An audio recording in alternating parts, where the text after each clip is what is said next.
Welcome to the Beautiful Game Plan podcast, produced by Focus Shift Films and sponsored by Welsh sports fans. I'm your host, Daniel J. Harris. I'm a filmmaker and entrepreneur working across sport, and I'm a huge fan of sports content. This podcast is my chance to meet amazing people who are doing amazing things in the sports content space and to share their stories with you in the hope that it inspires ideas.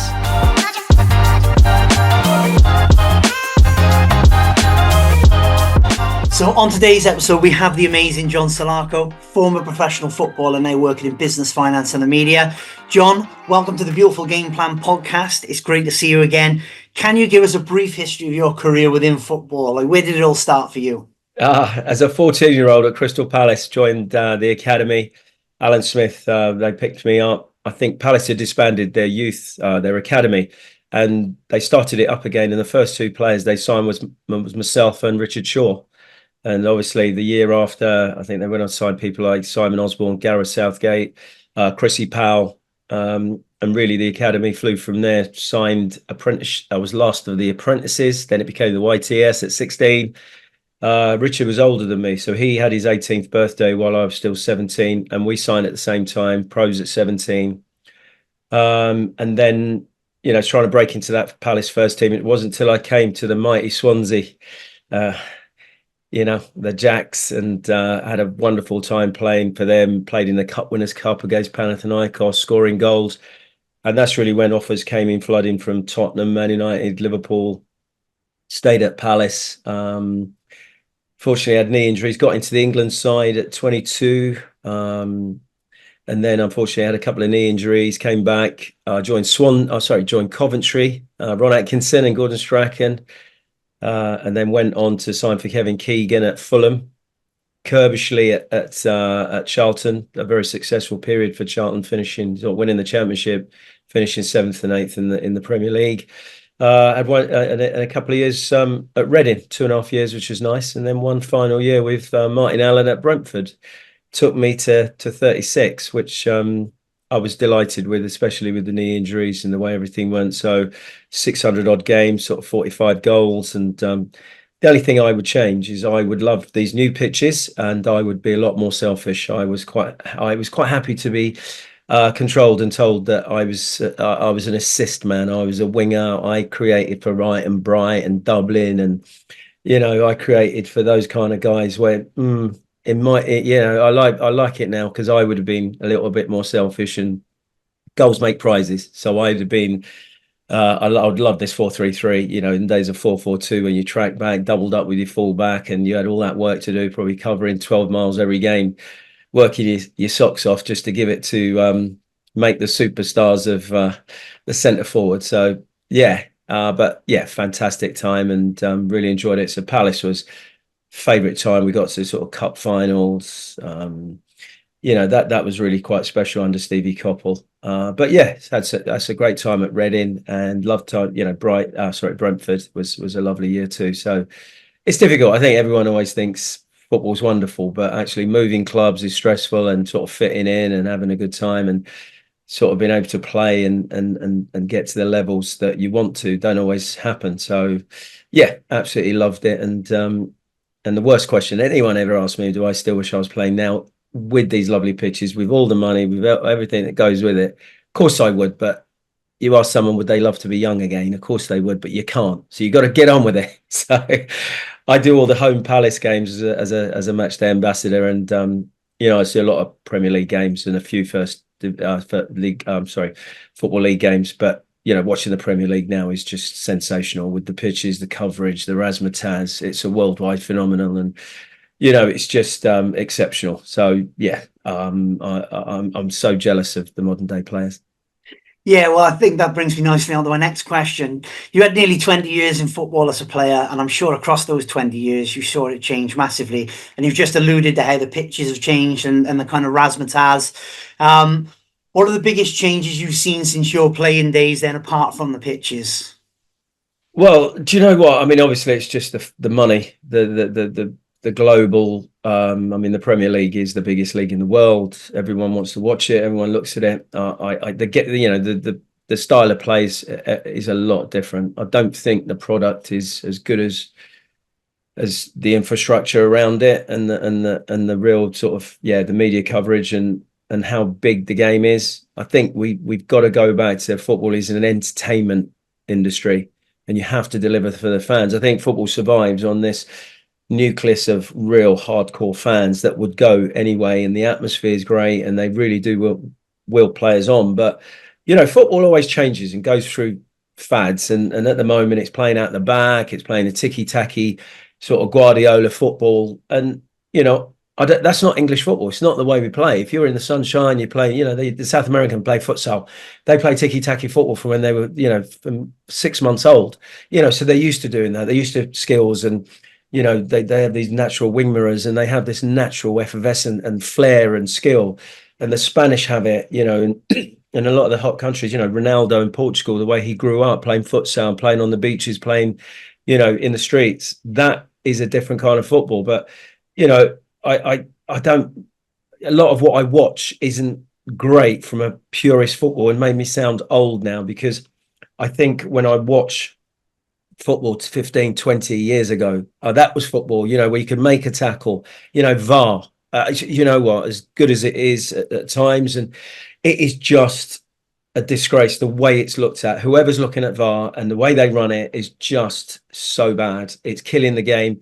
It is good for the game if it was used rightly, but I don't think that was what the game was about. Football is just something where you always went away and thought, that went against us today, but it will go against us next week. You just get what you deserve over the course of a season. It all pans out and evens out, and human error. But what I'm watching is just a little bit too staged, a little bit too stop-start. I mean, fans celebrating goals and waiting 5 minutes for VAR to make a decision. The referees are now sort of in two minds and not sure, and I think they're losing. And, the refereeing, I mean, this season, again, it's just become all about refs, the Declan Rice scenario, the Bruno Fernandes scenarios, and you're watching, there's some common sense.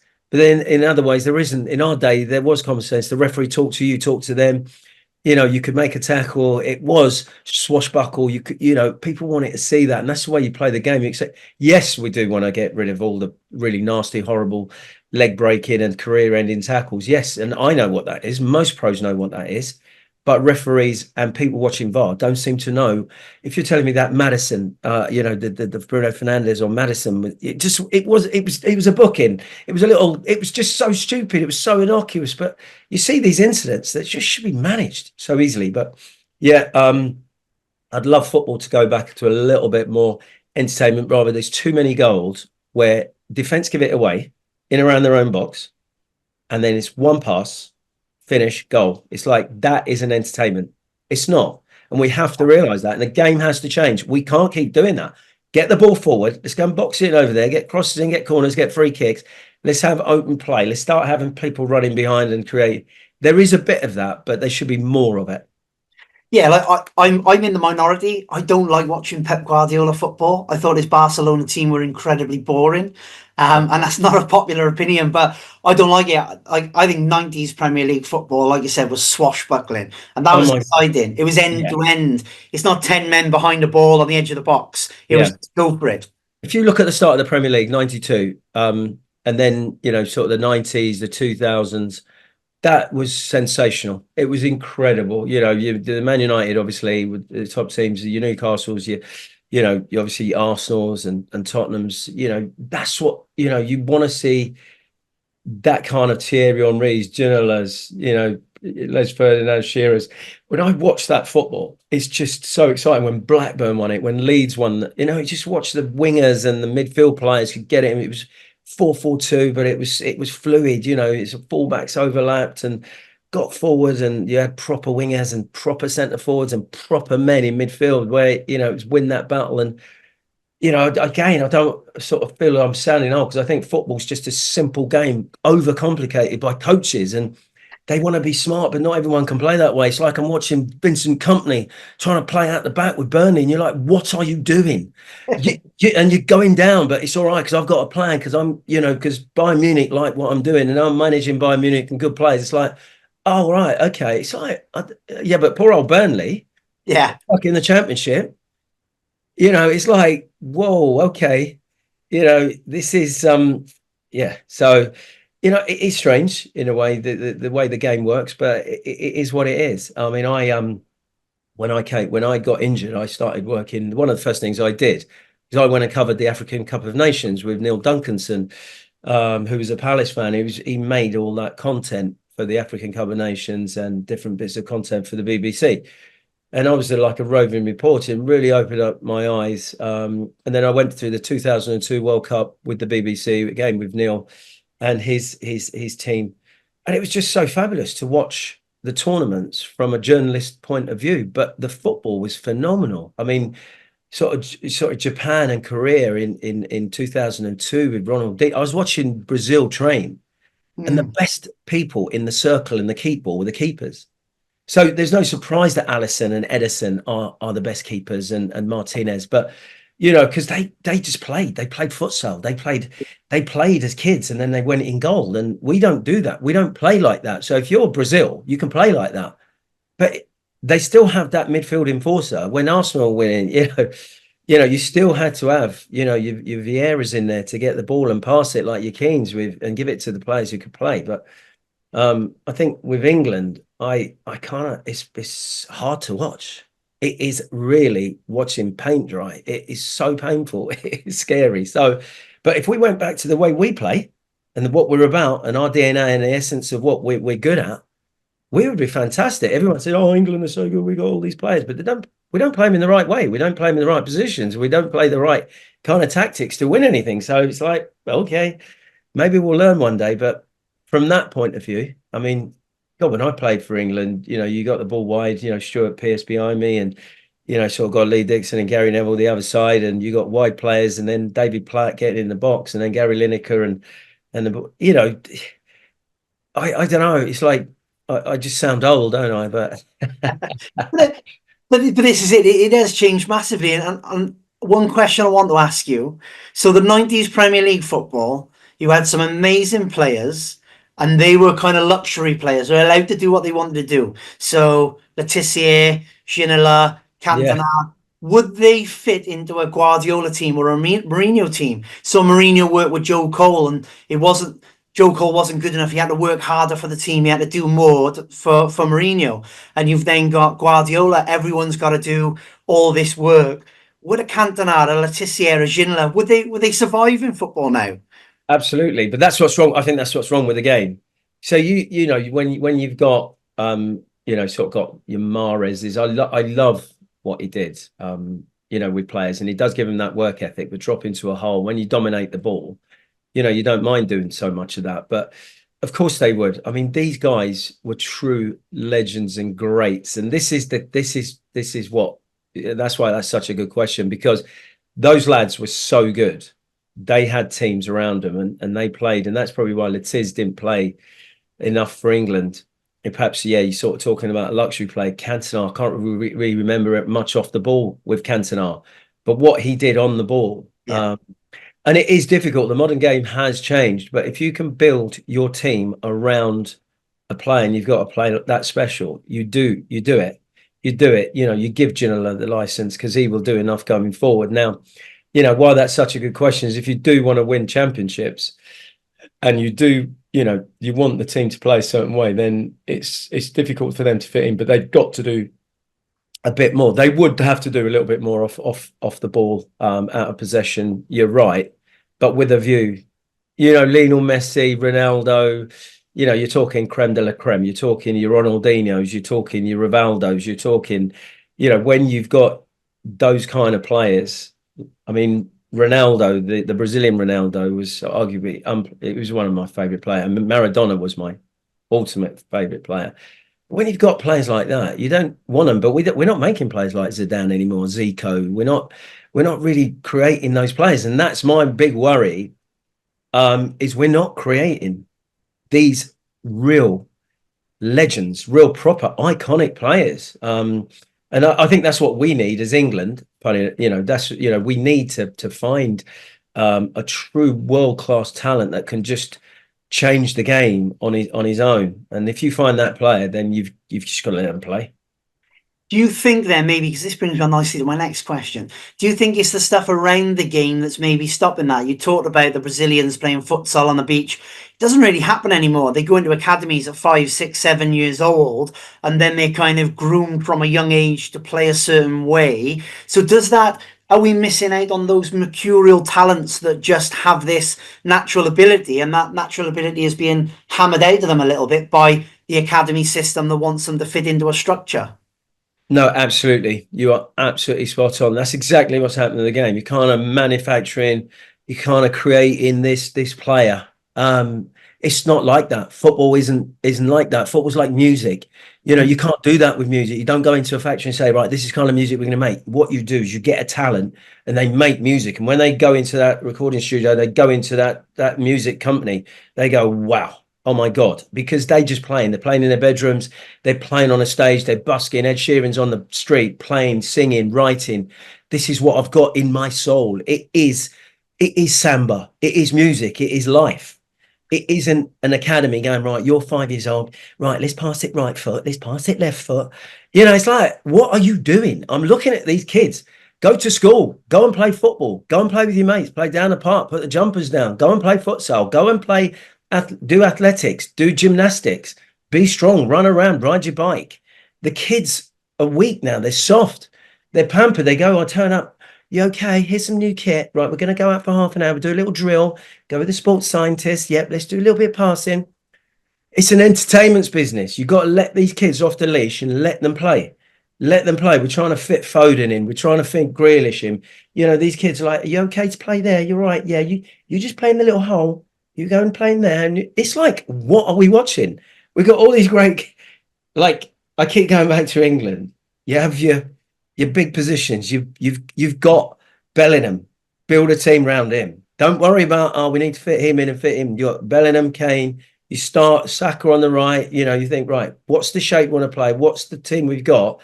But these kids have to be playing football. You've got to be going to bed with your football. You think these great players just played football all the time. I don't see academies, and I've coached in the academy. I've worked at the under-13s, and when they used to come into me, I used to say to them, right, get out here, start doing keepy uppy, start doing 2-touch, 3-touch. I mean, that's all the Brazilians would be doing, little circles, little five-a-side. You know, if you ever watch Maradona or Ronaldinho or any of these top players, if you watch them in the warm-up, they were doing outrageous skills with the ball. And it was just second nature. Why? Because they just did that all their life from when they were 2 years old. And our kids don't do that. We don't spend enough time with the ball, mastering the ball. So how do we expect Ronaldo, when he came to Man United? Oh, stop doing all those tricks. You're not a trick pony. You just stick to this. Just run along, cross it, and this. And he's like, what? He's like, but he was smart enough to go, okay, do you know what? I might have to calm the tricks down a little bit, get some end product, but then I'll play. And then he became a little bit more, you could see in his head, he was like, I just want to score goals, free kicks. And then he comes inside a little bit. I'm not just going to be that winger who's creating, but he had everything. He had everything. And the problem with football, and it's like music, if it's not in there, it's not going to come out.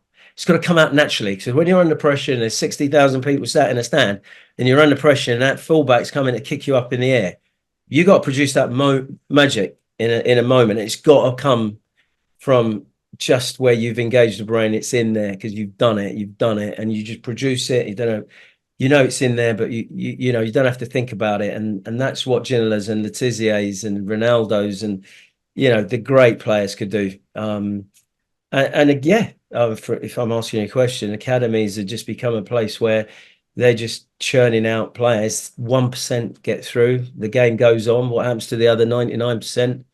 They just go down the leagues, or they fall out of football, or fall out of love with football, because they're just pawns in a big game of chess, and the big game of chess is not, I don't think, that great to watch.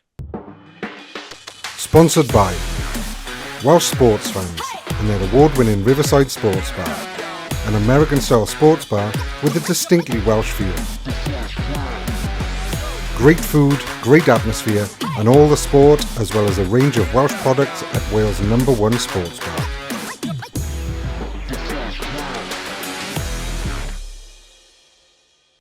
Well, it's no longer like an art form; it's an industry, isn't it? And I think Is there too much going on off the field? Like, again, something I've noticed from the 90s to now. In the 90s, players were players.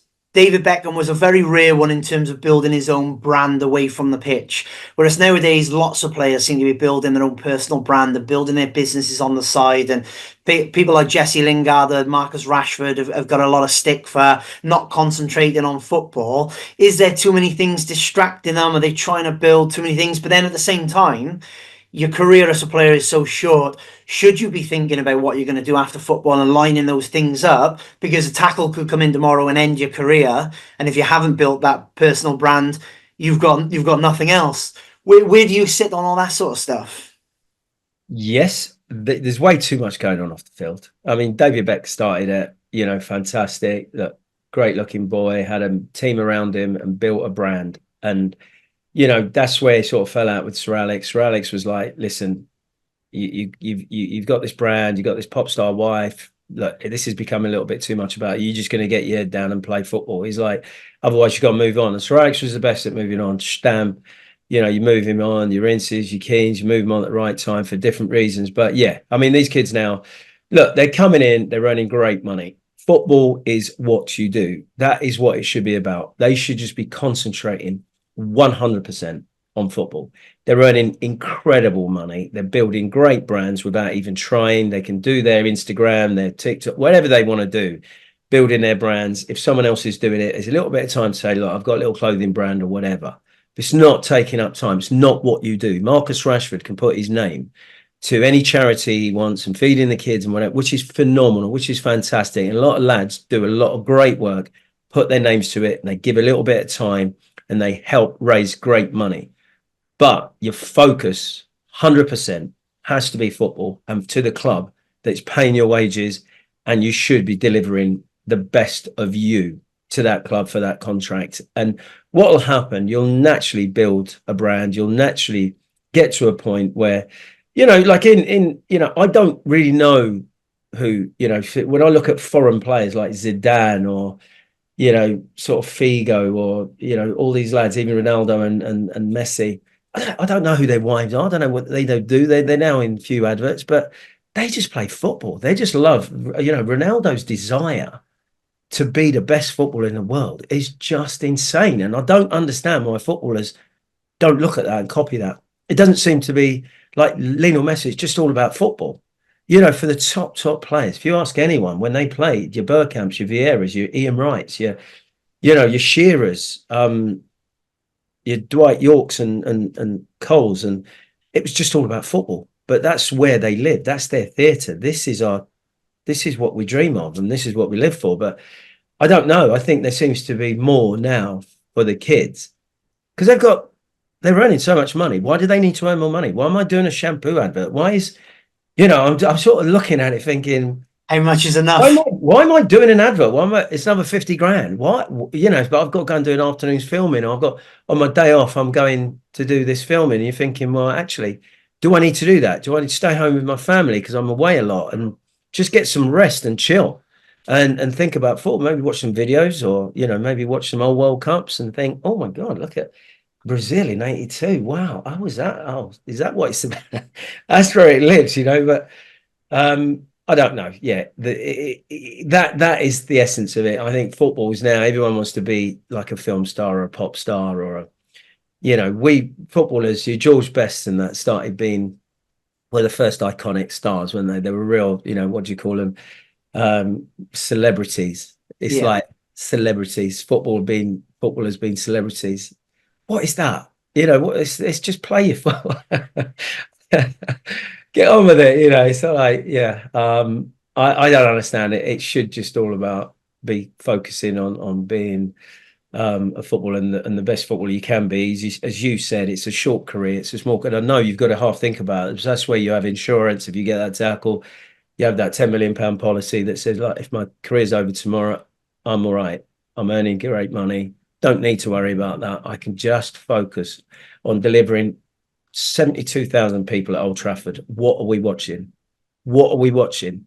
It is so embarrassing. It is scary. But that's where the players have lost themselves. They're on great contracts.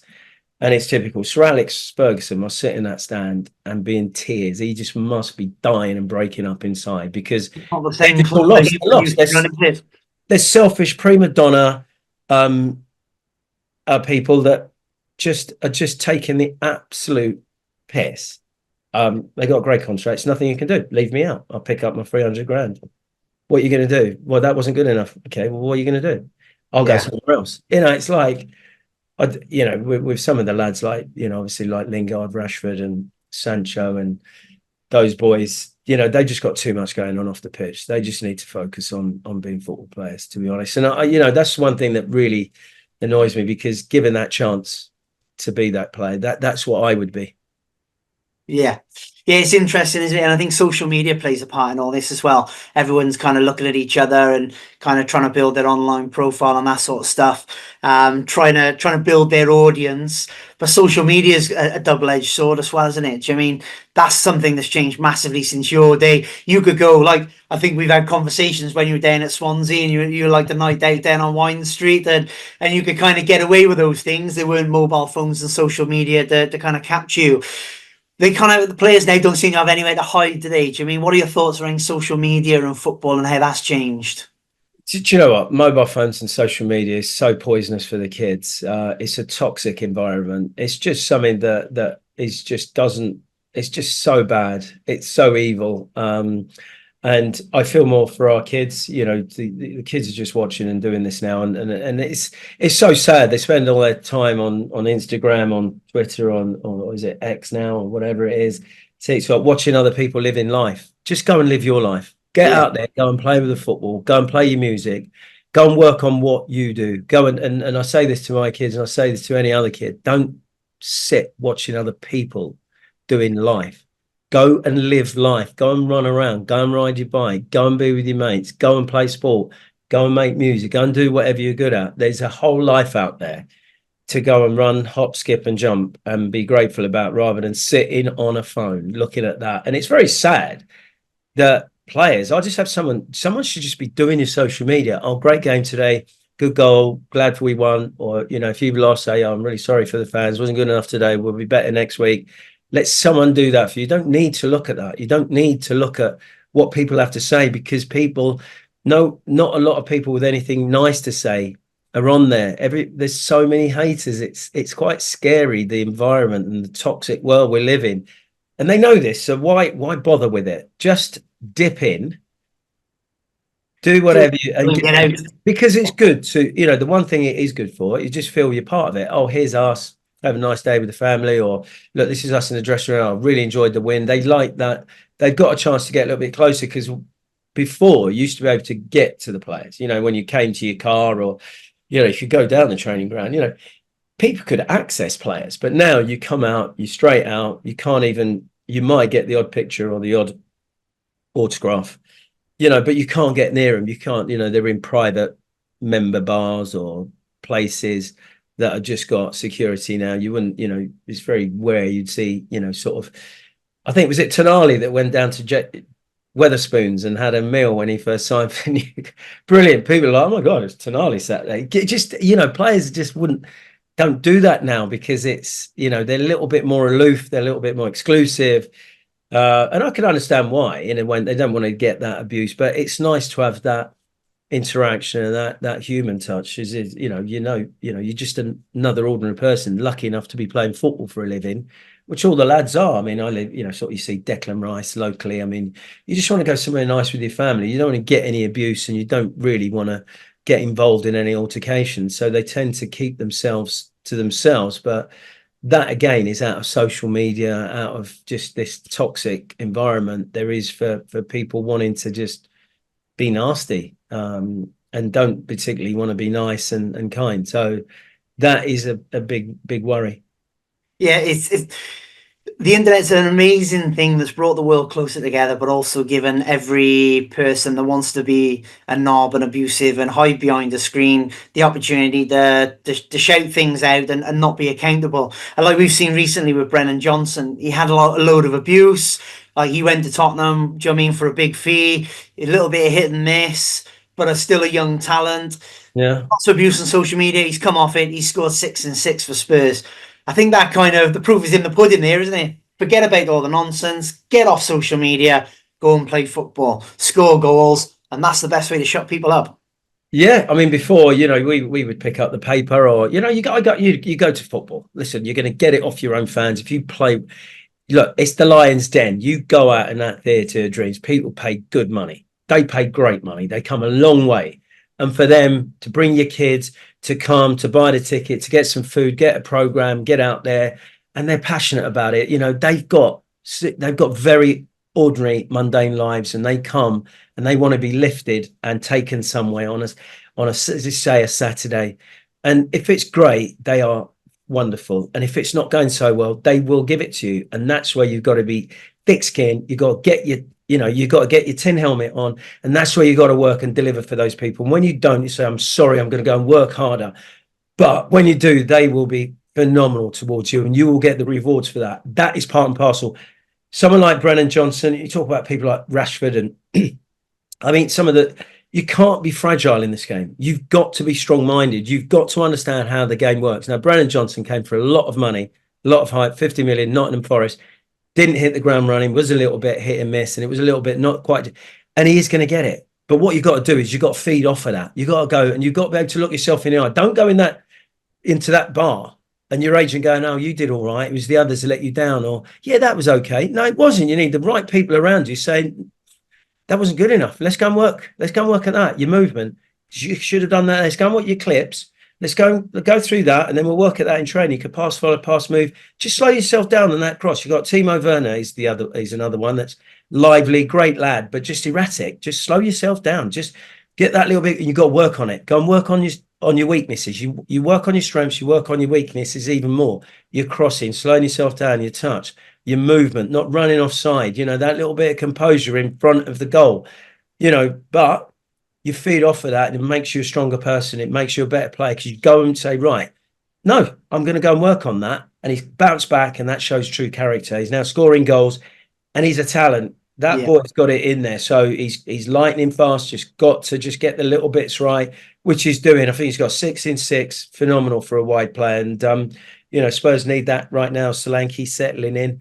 As you say, Werner's a little bit hit and miss, and Kulusevski seems to be playing more in the middle, but he can go smash it. What an opportunity for him. And he's such a beautiful lad. I knew his dad obviously played in that same era with him, but, what a great boy. But just keep yourself focused. Just get your head down, train and play, and don't worry about social media. Yeah, and he is an amazing talent, and more importantly, Wales need that as well now, filling in for Gareth Bale. We need one of those players to start scoring. But I remember... He was a world-class talent. Yeah, exactly. He got sick at Real Madrid as well, but he produced... Exactly. And you say about Brennan Johnson, he seems like a really nice, down-to-earth boy. I remember going over to Amsterdam to watch Wales play against the Netherlands. And in the morning, like the day after the game, there was a couple of hundred Wales fans all in Schiphol Airport, betting on an EasyJet, and we were all lined up around this side of the room. And then there was one person on the other side of the room in the kind of fast track section, and it was Brennan Johnson. He was kind of in his full Wales kit, kind of looking back towards us, and everyone else was kind of hungover looking over. Brennan Johnson over there, and he was just kind of like quite shy, just kind of stood there waiting for the plane. But yeah, from all I hear, he's a really nice kind of down-to-earth lad, and I'm so glad he's kind of proven the critics wrong by going out and smashing 6 in 6. That's absolutely phenomenal. Yeah, no, he's a great lad. He is a shy, yeah, he's a really nice boy from a nice family. But that's all you can do is listen. You don't need to worry about it, think about it, say anything about it. The best way to shut the critics up is just by playing and playing well.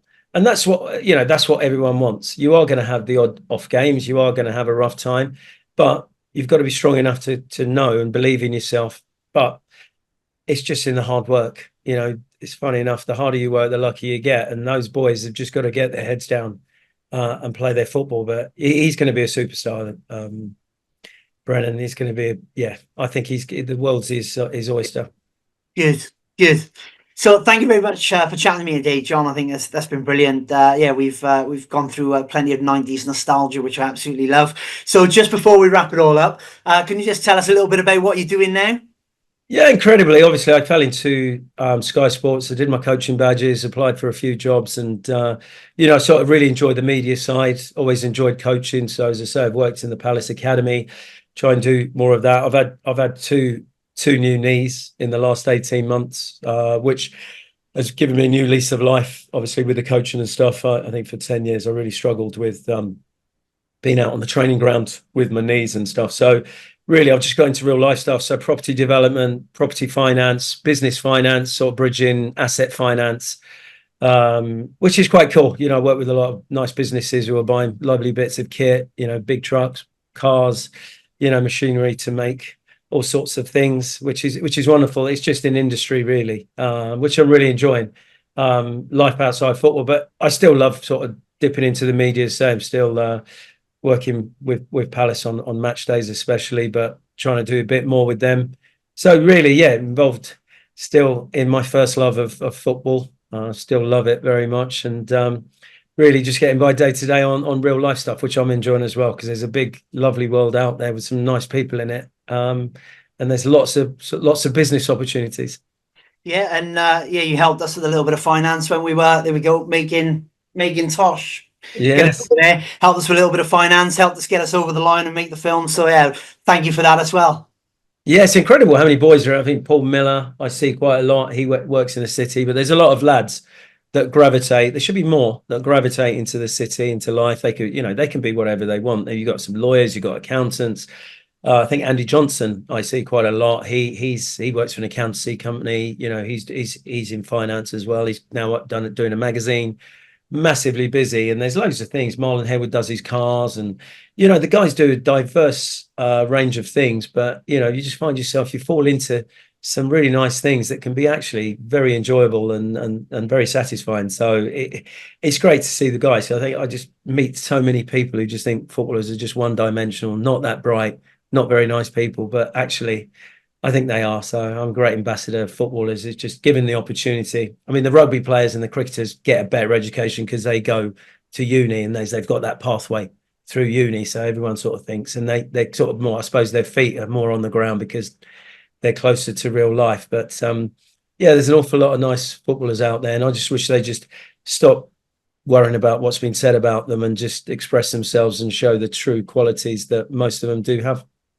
Fantastic. Thank you very much for chatting to us today, John. Where can people find out more if they wanted to get in contact with you about any of your business stuff? Where can they find you? Yeah, I'm on LinkedIn. John Salako on LinkedIn. I think I'm doing a little bit more Instagram. I try not to watch too much of it, but I'm useless at posting. I'm useless. I should do a little bit more posting about some of the stuff I do. I only ever post golf days, and everyone, are you always playing golf? I'm like, I love my golf.